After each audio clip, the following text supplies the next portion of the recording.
بسم اللہ الرحمن الرحیم۔ شروع اللہ کے نام سے جو بڑا مہربان نہایت رحم والا ہے۔ وہ یکتا ہے اور نیک لوگوں کا ولی ہے۔ میں گواہی دیتا ہوں کہ اللہ کے سوا کوئی عبادت کے لائق نہیں، وہ اکیلا ہے، اس کا کوئی شریک نہیں۔ اور میں یہ بھی گواہی دیتا ہوں کہ حضرت محمد الرسول اللہ صلی اللہ علیہ وآلہ وسلم اللہ کے بندے، اس کے رسول اور آخری نبی ہیں۔ یا میرے اللہ میرے سونے نبی حضرت محمد مصطفیٰ صلی اللہ علیہ وآلہ وسلم پر اور ان کی آل پر اور ان کے تمام صحابہ اکرام رضی اللہ تعالی عنہم اجمعین پر اپنی خاص رحمتیں، برکتیں اور سلامتی نازل فرما۔ ناظرین،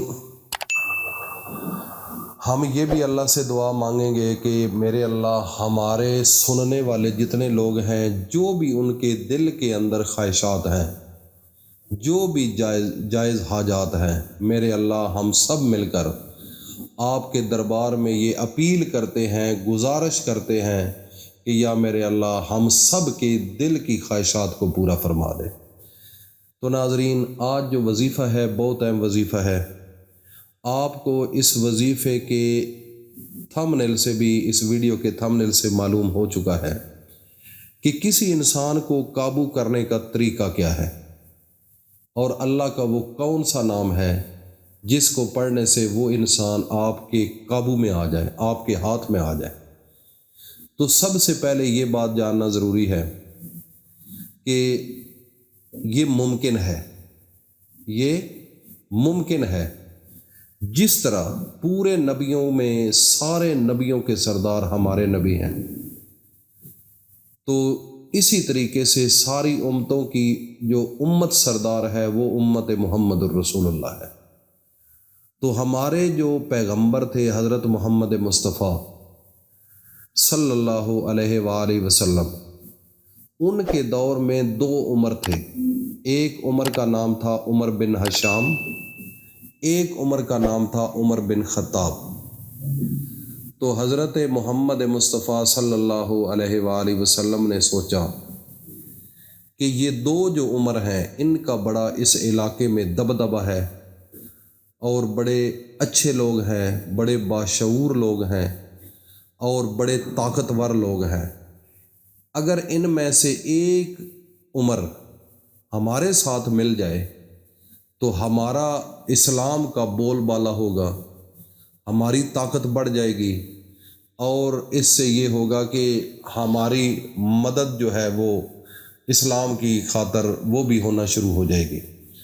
تو میرے نبی حضرت محمد مصطفیٰ صلی اللہ علیہ وآلہ وسلم نے اپنے اللہ کے سامنے ہاتھ اٹھا لیے۔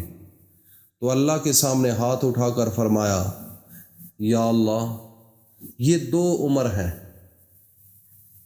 یہ دو عمر ہیں، ان میں سے ایک عمر جو ہے وہ ہمارے اسلام میں آ جائے، وہ اسلام قبول کر لے، اور یہ میری خواہش ہے کہ دو عمر میں سے ایک عمر آ جائے۔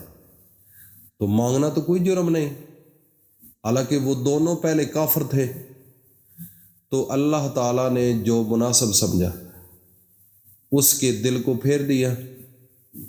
پھر کیسے ہوا؟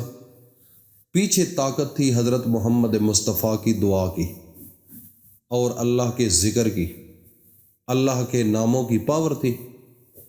مانگنا سارا کچھ اللہ سے ہوتا ہے، اللہ کے بغیر اور اس دنیا میں کوئی کچھ نہیں کر سکتا۔ تو جب دعا مانگ لی تو یہ جو عمر بن خطاب تھا، یہ ایسے ہوا کہ گھر سے تلوار لے کر نکلا کہ آج میں محمد کو قتل کر دینا ہے، نقل کفر نہ باشد، نعوذ باللہ۔ تو اس ارادے سے گھر سے یہ نکلا تھا، تو تلوار لے کر نکل گیا۔ تو اس کا بڑا اس علاقے میں دبدبہ اور ایک رعب تھا۔ راستے میں پتہ ایک آدمی ملا، تو اس نے کہا، اے عمر، آج کدھر جا رہا ہے؟ آج تو بڑا غصے میں ہے، آج بڑی تلوار لہرا رہا ہے۔ اس نے کہا کہ آج محمد بن عبداللہ کو میں نے شہید کرنا ہے، قتل کرنا ہے۔ اس وقت میری وہ زبان نہیں بول سکتی کہ میں وہ قتل کا لفظ استعمال کروں، کہ آج ان کو میں نے اس تلوار سے قتل کرنا ہے۔ تو جب اس نے عمر نے یہ کہا تو وہ بندہ کہنے لگا کہ پہلے اپنے گھر کی خبر لی ہے، آپ کی بہن اور آپ کا بہنوئی وہ دونوں ان کو مان چکے ہیں، وہ اسلام لا چکے ہیں۔ وہ کہتا ہے اس طرح کے بالکل ایسے ہی ہے۔ وہ چلا گیا، جا کر دیکھا وہ قرآن مجید کی تلاوت کر رہے تھے، مارنا شروع کیا، اتنا مارا۔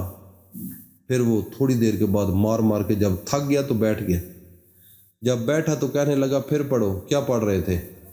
انہوں نے کہا کہ آپ کافر ہیں، آپ اس قرآن کی بے حرمتی کریں گے، ہم آپ کے سامنے نہیں پڑھیں گے۔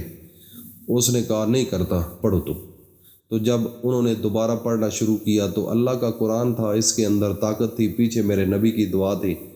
تو جو وہ قرآن پڑھتے کہ اسی طریقے سے ان کے دل کو اللہ نے پھیر دیا، ان کا دل نرم ہو گیا، عاجز ہو گئے۔ اسی وقت اٹھے، وہی تلوار لے کر نبی پاک کے سامنے چلے گئے۔ جا کر صحابہ کرام بیٹھے ہوئے تھے، تو جب نبی کریم صلی اللہ علیہ وسلم نے دیکھا، صحابہ نے دیکھا، تو وہ ایک دفعہ خوفزدہ ہوئے صحابہ۔ تو میرے نبی نے کہا کہ اگر آج اچھی نیت کے ساتھ آیا ہے تو اچھا ہے، ورنہ اسی کی تلوار لے کر اس کی گردن جدا کریں گے۔ تو وہ آتے ہی قدموں میں بیٹھ گیا، معافی مانگ لی، اسلام قبول کر لیا۔ یہ ہوتی ہے دعا۔ اگر دعا اچھے طریقے سے کرو گے تو میرا رب دل کو پھیر دیتا ہے، خواہ کافری کیوں نہ ہو۔ اگر آپ کو مانتا ہے یا نہیں مانتا، جس کے ساتھ آپ محبت کرتے ہیں، خواہ وہ لڑکی ہے یا لڑکی ہے تو لڑکے کے ساتھ شادی کا معاملہ ہے، اور کافی دنیا کے معاملات ہیں۔ اگر کسی کو اپنے ہاتھ میں کرنا ہے، ایک خامد ہے وہ اپنی بیوی کو ہاتھ میں کرنا ہے تو وہ بھی کر سکتا ہے۔ بیوی اگر اپنے خامد کو اپنی مرضی کے مطابق لائف گزارنی ہو تو تب وہ بھی کر سکتی ہے۔ اس کا طریقہ یہ ہوگا کہ سونے سے پہلے اللہ کا ایک اسم ہے، لیکن آپ نے باوضو سونا ہے عشاء کی نماز پڑھ کر، تو آپ نے سونے سے پہلے اول و آخر 3 بار درود شریف پڑھ کر، تو جب یہ پڑھیں گے تو اس کے بعد میرے اللہ کا ایک نام ہے یا وہابو۔ یا وہابو ہبہ سے نکلا ہے۔ ہبہ کس کو کہتے ہیں؟ یہ پٹواری سے ہی جانتے ہیں۔ ہبہ ہوتا ہے جو بلا معاوضہ کسی کو خوشی سے کوئی چیز دی جائے، پھر اس کا یہ ذہن میں نہ ہو۔ تو جب آپ اللہ پر یہ چھوڑ دیں گے اور اللہ سے مانگیں گے یا وہابو، یہ اس کی بہت بڑی صفت ہے، تو میرا رب اس بندے کے دل کو پھیر دے اور وہ آپ کے لیے اللہ پاک اس کے وہ دے دے گا۔ تو آپ کے دل کے اندر اس کی جس طرح محبت ہے، وہی محبت میرا رب اس کے دل میں ڈال دے گا۔ پھر جس طرح آپ تڑپ رہے ہو تو وہ بھی تڑپنا شروع کر دے گا، وہ آپ کو ملنے کی خواہش پیدا کرے گا، اظہار کرے گا۔ تو یہ ایک چھوٹا سا عمل ہے، 33 مرتبہ آپ نے پڑھنا ہے۔ کوئی بالکل کسی کو کوئی چیز پلانے کی ضرورت نہیں، بس جب آپ پڑھ رہے ہوں آنکھیں بند کر کے اس کا تصور کریں، اور اس کے بعد اس کا نام لے کر، اس کے والد کا نام، والدہ کا نام لے کر 5 دفعہ والد کا، 5 دفعہ والدہ کا، اس کے بعد اللہ کے سامنے دعا کر کے سو جائے۔ دیکھو ایسے آگ لگ جائے گی، اس کا دل تڑپنے لگ جائے گا۔ اور یہ عمل آپ نے 1 ہفتہ پراپر روٹین سے کرنا ہے۔ 1 دن میں بھی کام ہو سکتا ہے، 2 دن میں، 3 دن میں، 1 ہفتہ آپ نے کرتے رہنا ہے۔ اگر تھوڑا سا ٹائم ملے تو اور کر لیں، کیونکہ اس کی جتنی جلدی اللہ کے نزدیک وہ طاقت ہوگی، وہ آپ کے ایمان اور یقین پر ہے۔ جس ایمان اور یقین کے ساتھ طاقت کے ساتھ کرو گے، ایمانی طاقت کے ساتھ، اتنا جلدی رزلٹ ملے گا۔ دیکھ لو، کر کے دیکھو، یہ بڑا مجرب اور طاقتور وظیفہ آپ کو بتایا ہے، یاد کرو گے۔ اللہ پاک ہم سب کو عمل کی توفیق عطا فرمائے۔